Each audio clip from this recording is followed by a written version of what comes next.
江西火車出軌，19人死亡。火車頭同頭9節車廂完全出軌，車廂扭曲嚴重變形。出事嘅火車由上海開往廣西桂林，去到滬昆鐵路余江縣同東鄉縣之間出事。新華社話，江西近日連場暴雨，山泥傾瀉掩埋咗火車軌。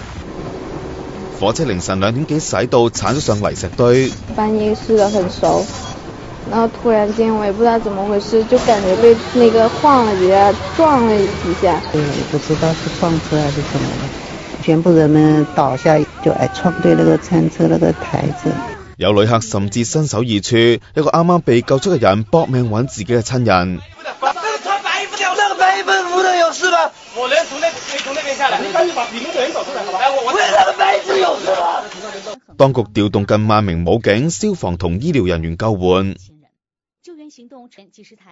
又將冇出軌同損毀較輕微嘅車廂，連同幾百名乘客拖返去鷹潭火車站，再將傷者送院治療。